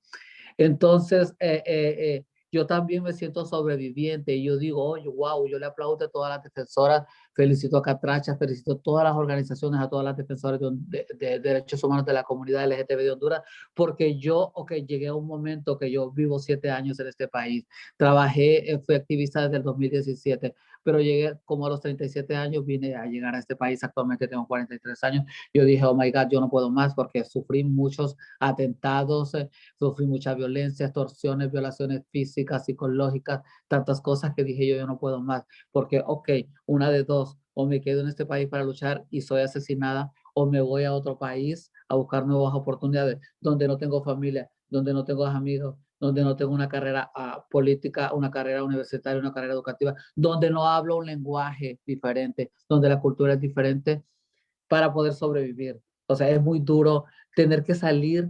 Yo digo, ok, ¿qué esperamos con este dictamen? ¿Qué esperamos? Realmente que las personas puedan salir del país voluntariamente y no forzosamente, que las personas puedan vivir en el país en el país de su nacimiento, porque muchas veces salimos, y perdón si me estoy alargando, muchas veces salimos a la fuerza de nuestro país, porque no queremos hacerlo, pero llegamos a otro país donde nuestros derechos son más valorados, porque en este país, en Honduras, ni siquiera esto pude cambiar yo en tantos años con tanta lucha, ni siquiera el cambio de imagen en mi ID o en mi cédula o en mi identidad, ni siquiera la imagen femenina, porque a mis 17 años, a mis 15, 16, 17 años yo tenía otra imagen y mi proceso de transición ahora tengo esta imagen. Ni siquiera eso podía lograr porque el sistema, según el Registro Nacional de las Personas, me lo rechazaba. Mucho menos el cambio de nombre, entre muchísimas cosas de derechos que este país me ha brindado y que Honduras no me lo brindó, ¿verdad? Entonces es muy difícil y vergonzoso para el Estado de Honduras que otro país tenga que hacerse responsable de otras personas donde el gobierno debería de cumplir con los derechos de esa persona. Entonces, ¿qué es lo que queremos? Como lo dijo nuestra compañera Indira, el reconocimiento legal de la ley de género, no como algo mágico, como una varita mágica que va a decir, oh, se van a solucionar los problemas, no, pero por lo menos va a reducir y va a erradicar un poco la violencia y vamos a tener un poco de protección ante la ley de los derechos humanos. También el tema del matrimonio del sexo del mismo género. Yo creo que es un derecho para cada persona. Yo creo que esas cosas, las leyes deberían ya de estar reformulándose para bien, para el pro. Honduras debería de copiar estos estándares de estos países desarrollados, donde hay más derechos para la comunidad LGTB, no como un privilegio, sino como una necesidad, porque no queremos estar arriba, queremos estar al mismo nivel que todas las personas, no queremos privilegios. Bueno, perdón, yo creo que me alargué demasiado. Yo tengo que retirarme ahora porque tengo una entrevista después, pero les agradezco de corazón que me hayan invitado, perdón por hablar tan rápido, pero quería dar un poquito más de información de todo eso y de todas las situaciones que en Honduras se vive la comunidad trans. No, al contrario, muchísimas gracias, Claudia, por tu intervención, por tus aportes, por tu lucha también y muchísimas gracias por estar acá. Te agradecemos muchísimo. Bye. Gracias. Okay. Y bueno, Marlene, pediste la palabra, ¿no? Adelante, sí, para complementar acá. Pequeñito para hacer ahí un refuerzo respecto de las responsabilidades del Estado, ¿no? El Estado, al invisibilizar, al no hacer debida diligencia sobre estos casos y visibilizarlos en su especificidad, está cometiendo la acción de no generar estadísticas, de no generar pruebas, de no generar sistematicidad que demuestren lo que después la sociedad civil reclama. Todas estas personas son sujetas, han sido sujetas de violencias estructurales respecto de derechos humanos básicos y luego de derechos civiles, luego de derechos económicos, políticos, sociales en general. Entonces, toda esta investigación y la búsqueda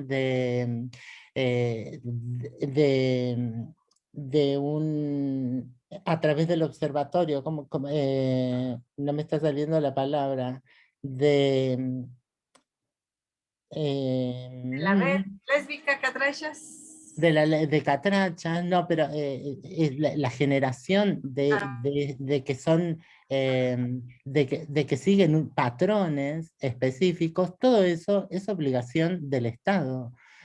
Catrachas lo ha tenido que hacer a contrapelo, sin fuerza, sin viento, sin apoyo de la estructura estatal, que son quienes reciben, cuando la obligación primera ante una muerte del Estado es establecer por qué se ha sucedido esa muerte, en qué condiciones, y por el hecho de que somos mujeres, de que somos personas trans, de que somos personas pobres jóvenes, de que somos mujeres originarias, de que etcétera, etcétera, no se investigan y de oficio se archivan, porque ahí hay una acción de no hacerlo, pero por otro lado, un interés excesivo en que no se generen esa sistematicidad para no vernos con ojos específicos y que podamos ver todas, todos, todes la responsabilidad estatal en todo esto, más allá de la responsabilidad social. Después, el crimen lo puede cometer un actor civil, pero no por eso el Estado está desprovisto de una responsabilidad. Así es, totalmente coincidente contigo, Marlene. Y bueno, pues antes ya estamos ya como en los últimos minutos, ya en la ruta final de nuestro conversatorio. Si alguien de los asistentes quiere hacer un comentario más de viva voz, adelante. Me pide acá el uso de la voz para hacerlo, antes de dar una última intervención a quienes hoy estuvieron acá como parte, además son parte de este grupo que llevó el caso a la Comisión y a la Corte Interamericana, a las abogadas, a Marlene, y la posibilidad de una reflexión final, ¿no? Entonces, si hay alguien acá de quienes asisten al conversatorio que quiere hacer una intervención, adelante.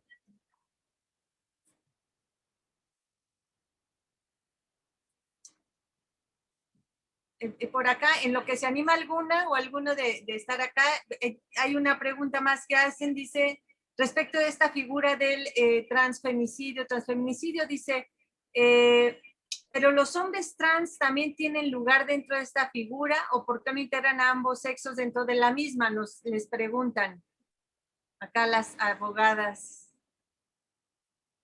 Bueno, originalmente no. En transfemicidio solo está para mujeres trans. La definición que nosotros desarrollamos. Claro, es como el feminicidio, ¿no? Femicidio, sí, que es específicamente de las mujeres y es el asesinato por su condición de género. Y las circunstancias también que rodean las muertes violentas de las mujeres trans no son las mismas que rodean a la muerte violenta de los hombres trans. Entonces, sí, esa evidencia que tenemos desde el observatorio, y de hecho he trabajado también con un hombre trans, y de demás compañeros, bueno, hasta usted estuvo involucrada en ese momento que estábamos en ese superanálisis, y era que es para las mujeres trans, porque cada letra tiene su forma de ser discriminada y la muerte violenta y los patrones son diferentes para cada miembro de las personas LGTBI. Entonces, este transfemicidio es para mujeres trans. Sí, así es.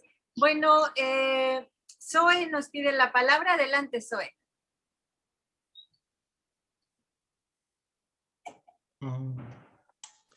Hola, buenas tardes a todas. Soy Zoe de México. Yo quería comentar algo referente a, pues, al asunto que comenté, ¿verdad? El hecho de ser mujer trans, Fiscalía siempre nos relaciona con cuando toda mujer es agredida, nos relaciona primeramente con crimen pasional, porque el hecho de ser mujer trans nos relacionan a que siempre tenemos relaciones con nuestros agresores, cuando muchas veces no tenemos nada que ver con ello. También Fiscalía, como el hecho de ser mujer trans, bueno, en mi caso, se logró que el asunto se fuera a intento de feminicidio, porque yo tengo mi cambio de identidad legal, entonces se logró hacerlo, pero ha sido de en vano porque hay orden de aprehensión en contra del agresor cuando fueron 5 personas las que me agredieron a machetazos para matarme. Entonces, nada más salió la orden de aprehensión en contra de un agresor y de los demás no han salido. Fiscalía no los ha investigado ni ha hecho ningún movimiento. Según ahorita dicen que con la reparación del daño, ya con eso quedaría finiquitado el asunto, pero cuando quedan consecuencias, quedan secuelas, tanto físicas, y principalmente emocionales, ahí yo creo que Fiscalía, ni por toda la reparación del daño, ni por todo el dinero que te paguen, yo creo que no te recuperas nunca de una agresión tan fuerte. Y pues es lamentable, por decir, en mi estado de Colima, aparte de que ha ocupado el primer lugar por personas desaparecidas, también está ocupando un lugar muy importante en personas asesinadas, chicas trans. Después de mi caso, han asesinado a 2 chicas trans más a balazos, y fiscalía simplemente les dice que porque andaban en el tema de las drogas, cuando la gran mayoría de veces sabemos que las agresiones hacia la comunidad trans es por transfobia, por odio hacia las personas como nosotros, las mujeres principalmente. Entonces, ahí yo siento que los colectivos, bueno, en mi estado los colectivos no han hecho un hincapié o no han hecho una campaña fuerte en contra de esa transfobia, de ese asesinato a chicas trans. ¿Por qué? Porque han generado un miedo que también viene de parte del gobierno del estado, que también no ha hecho nada a favor de la comunidad. Entonces sí es difícil, y las escucho y me da gusto que hayan podido lograr que el caso lo llevaran a la Corte Interamericana, y pues yo me gustaría a mí saber cómo lo hicieron. Yo sé que es tedioso, los juicios son tediosos, pero me gustaría saber esa parte, y agradezco todo lo que contaron de las experiencias. De hecho, hubo una parte donde comentó la otra chica de Estados Unidos sobre todo lo que han pasado, las agresiones, y sí me hizo sentir un poco como movida, pero igual agradezco también a la señora Marlene, igual también mucha información buena, aunque yo no soy de Honduras, pero igual estamos en la misma lucha, ¿verdad? Gracias.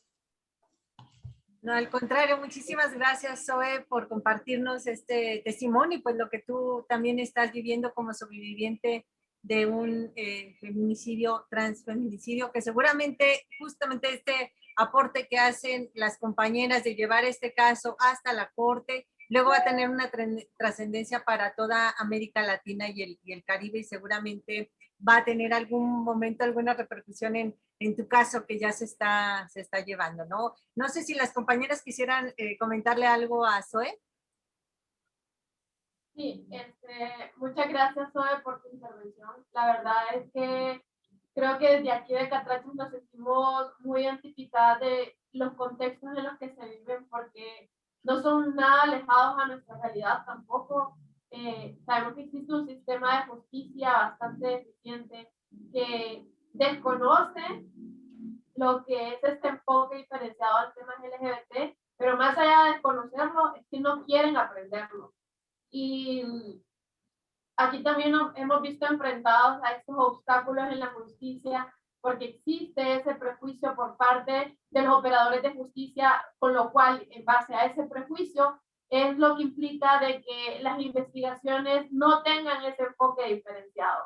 Desde la toma de una denuncia ya existe ese prejuicio, y eso puede ser muy elemental para ver si hay o no hay justicia, o existe o no existe investigación en un determinado caso.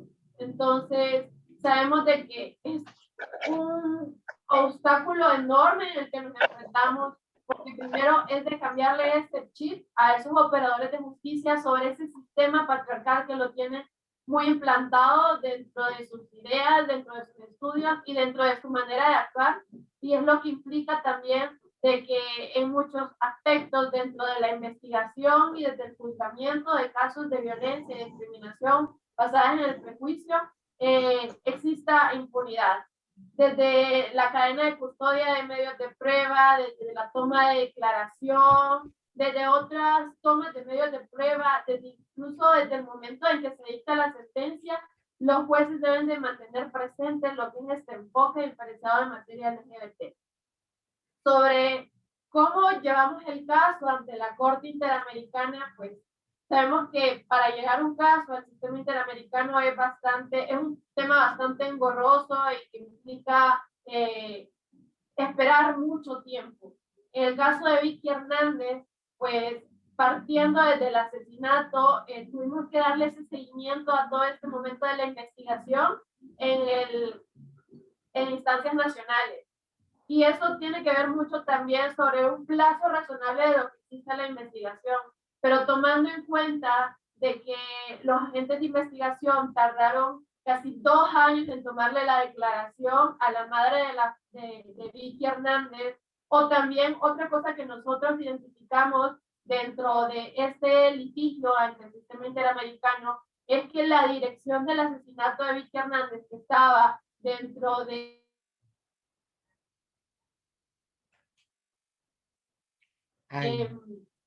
la Talía en los diferentes medios de comunicación no coincidían. Entonces, y que incluso hasta haciendo una búsqueda exhaustiva de todo el lugar donde ocurrieron los hechos, logramos encontrar que la dirección no era ni tanto del medio de comunicación como el que tenía registrado los agentes de investigación. Entonces, desde ahí parte que a los agentes de investigación no les importa investigar estos crímenes. Y por lo tanto es que se surge la impunidad. Partiendo de todo ese seguimiento en el sistema nacional, que se tardaron, bueno, a la actualidad que todavía no tenemos un resultado, pero que en el 2011 Indira identifica este caso y dice como, este caso es demasiado importante, aparte también sobre esa importancia política, porque a partir de Vicky Hernández asesinan a otras 15 compañeras trans en las mismas circunstancias de Vicky Hernández. Y no solo eso, también asesinaron a otros 16 hombres gays dentro de este contexto del golpe de Estado. Entonces, partiendo de esa violencia que se veía hacia las personas LGBTI y que también hubo asesinatos hacia personas que estaban en contra del golpe de Estado, vimos la importancia política de que a partir del asesinato de Vicky Hernández se puede investigar todos los asesinatos que ocurrieron durante el golpe de Estado. Aparte, para poder retomar lo que es la democracia y esa justicia que ocurrió durante el golpe de Estado. Es así como en el 2012 se eleva el caso ante el sistema interamericano, pero dentro de ese proceso en el que llega la Comisión Interamericana, todavía se seguía por decirlo, ese seguimiento a los avances de las investigaciones. Lastimosamente nunca se obtuvo una respuesta por parte del Estado. Y eso también se hizo evidencia dentro de la Comisión Interamericana. Y ahí como la Comisión Interamericana empieza a recibir diferentes casos en la temática de la violencia y discriminación LGBT, es como que por suerte tuvimos esa oportunidad de que la Comisión hiciera ese persalto y que todos los casos pasaran inmediatamente a la visibilidad y no estuvieran en ese proceso que se tarda dentro de 3 a 5 años para que la Comisión empiece a analizar el caso y vea si este caso es admisible dentro de la Comisión Interamericana. Realmente lo que se tardó el caso de Vicky en el sistema interamericano es relativamente corto a como se tardan otros casos que se han elevado al sistema interamericano. Y es eso, creo que la comisión, y tanto la comisión como la corte, lograron identificar de que la importancia de generar esa jurisprudencia o crear esos nuevos estándares sobre la violencia y la discriminación que viven las personas LGBTI en la región. Entonces, prácticamente nosotros nos tardamos como 11 años en que el caso ya llegara a la Corte Interamericana y que existiera una audiencia, pero tuvimos la suerte de que ese caso se reduciera a 11 años cuando han existido otros casos que llegan a elevarse la Corte hasta 20, 25 años. Entonces, eso más que todo es como se ha llevado el caso de Vicky Hernández y pues a la actualidad esperamos sentencia, que esperamos de que sea dentro de estos días. Sí, bueno, de hecho vamos a estar a la espera de la sentencia y de tener otra reunión como esta, otro conversatorio como este, ya con la sentencia, ¿no? Para hablar de los resolutivos de la sentencia y bueno, pues eso va a estar genial. Felicidades, compañera. Yo recuerdo muy bien esa fecha del 2010, cuando tuve la oportunidad de estar allá en Honduras con ustedes, con las compañeras feministas en Honduras, hablando precisamente del caso de Campo Algodonero, un caso que también llevó 9, 10 años para llegar a la corte y tuve la oportunidad de estar allá hablando con ustedes sobre esa resolución, una resolución también de mucha trascendencia, porque es la primera vez que un estado es sancionado por feminicidios en América Latina y en este caso fue el Estado mexicano, ¿no? Por los casos de asesinatos de mujeres en Ciudad Juárez. aunque en esa resolución no se reconoce explícitamente el feminicidio como tal, pero sí se habla de los homicidios de razones, en razón de género o conocidos como feminicidios. Y yo creo que ahí se sentaron precisamente las bases justo de todo ese movimiento jurídico que se dio en la región posteriormente para la tipificación del feminicidio. Y sin duda yo creo que va a ocurrir ahora también con el caso de Vicky Hernández, que nos va a brindar la oportunidad de, a partir de una sentencia de esta naturaleza, pues que se generen esos procesos de armonización en la región.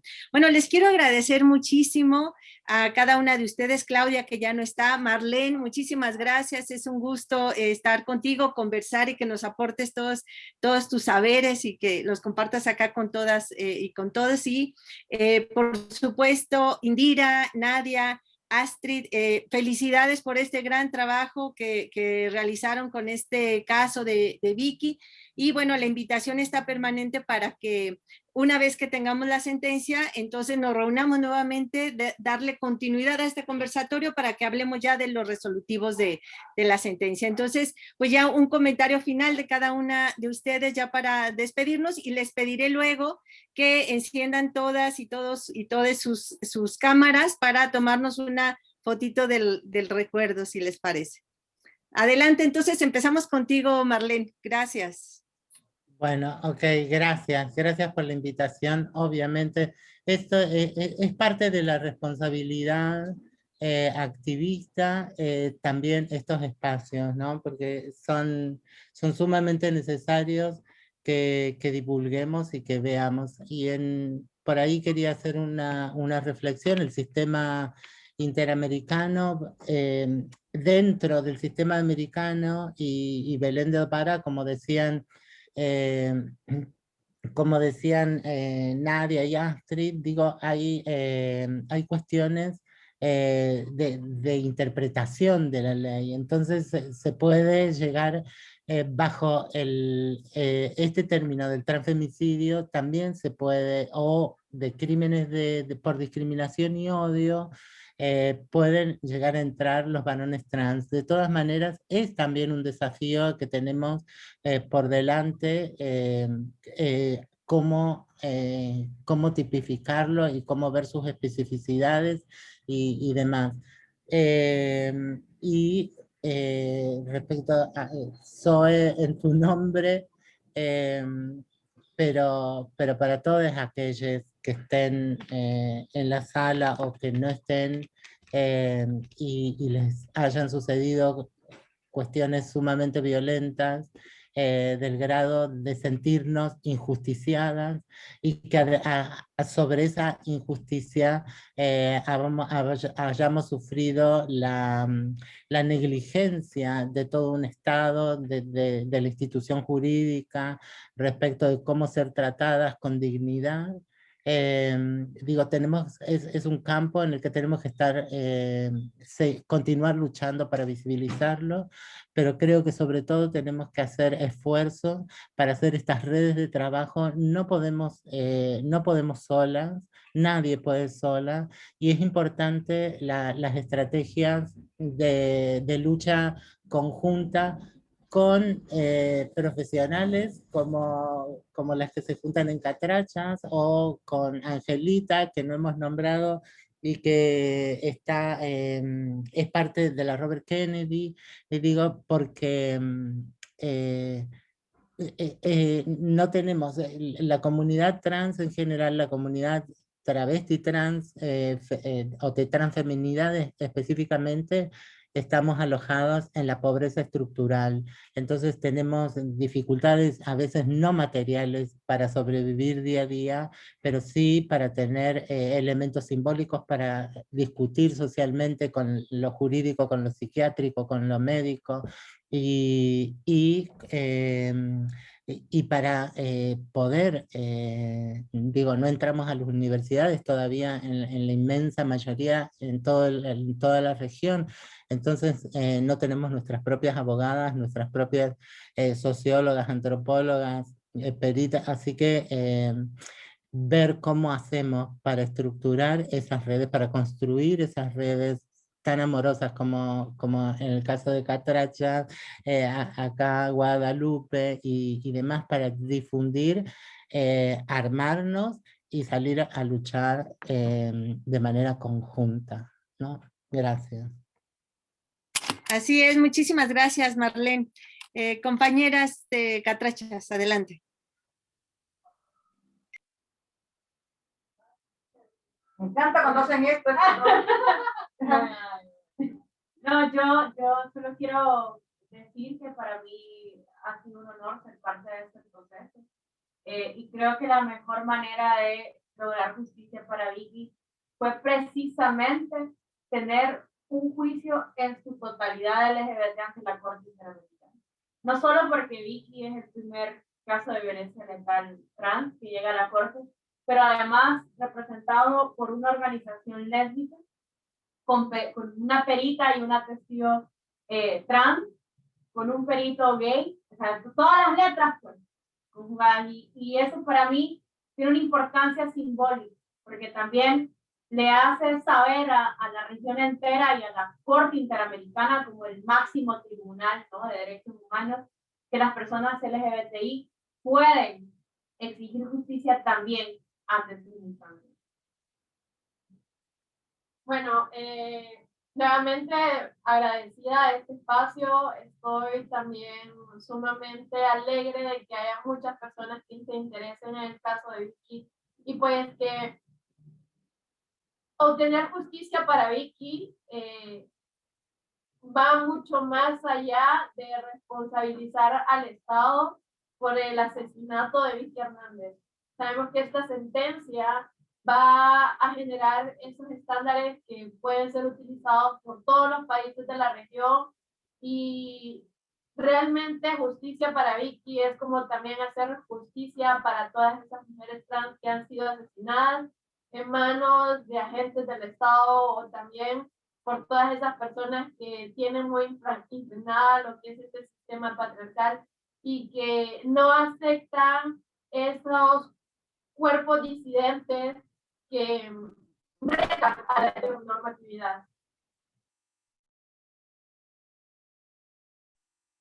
Bueno, en el siguiente capítulo de este conversatorio, donde están las abogadas de la Robert F. Kennedy con Angelita y Casey, y va a estar, esperemos que estén también Carlos Celada y Edgar Pérez con las dos compañeras de Catracha para hablar de la parte de lo legal.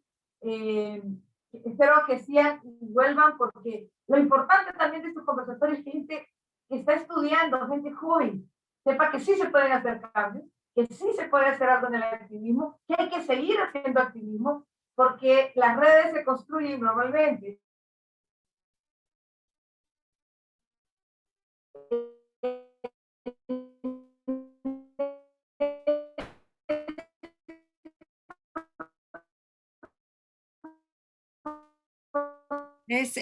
Creo que, espera un momento, Indira, porque creo que tu internet hace que no se te escuche claramente. Se escucha. Así que armar sus propias redes para ir dependiendo de él. Hola. A ver, ahora sí, esta parte final no te Creo que ahora escuchamos. sí ya. No, ajá, ahora sí ya te escuchamos, si quieres para este mensaje general. Bueno, al final que los jóvenes y las jóvenes que están estudiando, viéndonos, que están ahí, que hay que hacer activismo de cualquiera de sus lugares, pero también digo, Marlene, que hay que hacer redes, hay que hacerlas, conocernos, ayudarnos y apoyarnos.